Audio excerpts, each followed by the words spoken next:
அவங்களுடைய பணியை தொடங்கிறதுங்கிறது ஒரு மரியாதைக்குரியது. அதுக்கு வாழ்த்துக்கள் சொல்கிறது தான் நேர்மையாக இருக்கும். நீங்கள் மக்களுக்கான போராட்டங்களை முன்னெடுக்கணும். மக்களுக்கான உரிமைகளை போராட்டத்தோடு நிறுத்திக்கூடாது. நான் சொல்கிறது இது விஜய் அவர்களுக்கு மட்டும் இல்லை, யாராக இருந்தாலும் மக்களுக்கான உரிமையை மீட்டு தரணும். அதுக்கான அடக்குமுறைகள் எதுவாக இருந்தாலும் சமரசம் இல்லாது எதிர்கொள்ளணும். அது எதுவாக இருந்தாலும், வழக்குகளாக இருந்தாலும் சிறைகளாக இருந்தாலும், அப்படிப்பட்ட தலைவர்கள் தான் ஒரு மதிக்கப்படுகிற தலைவர்களாக, போற்றப்படுகிற தலைவர்களாக வந்திருக்காங்க. அதனால நீங்க இந்த மண்ணில் எவ்வளவோ அவலங்கள் கிடக்குது.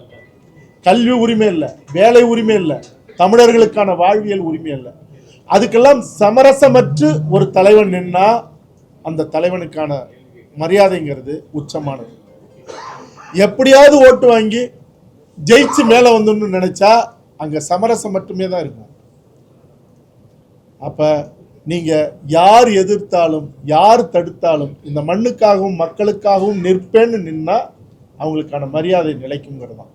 குறிப்பாக பரப்புரை செய்யறதுக்கு அனுமதியே கொடுக்கல, காவல்துறை போய் பாதுகாப்பு கொடுக்கல.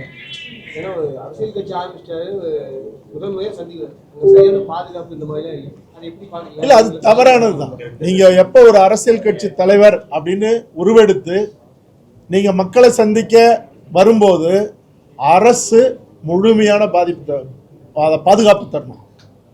அது விஜய் அவர்களாக இருந்தாலும் பாதுகாப்பை உறுதி செய்யணும். மக்களை மிக சரியாக, ஏன்னா நீங்கள் விஜய் அவர்கள் மாநாடு போகும்போதெல்லாம் இறப்புகளும் விபத்துகளும் நடந்துக்கிட்டே இருக்கு. அதுக்கு அவரை மட்டுமே குற்றம் சொல்ல முடியாது. வருகிற தொண்டர்களுக்கும் அது பொறுப்பு, அரசுக்கும் அது பொறுப்பு, ஒழுங்குபடுத்துறதுல. அப்போ நீங்கள் ஒழுங்குபடுத்தாமல் விட்டுட்டு நாளைக்கு இப்படி ஒரு அசம்பாவிதம் நடந்தது, இப்படி சிக்கல்கள்லாம் நடந்ததுன்னு அவர் மேலே பழி போடுறதுங்கிறது நியாயமானது. அதனால் அரசு மிக கவனமாக இருக்கணும், அவரும் கவனமாக இருக்கணும். அவருக்கான பாதுகாப்பும் ஒழுங்குபடுத்துகிற தன்மையும் அரசு உடனடியாக செய்யணுங்கிறது.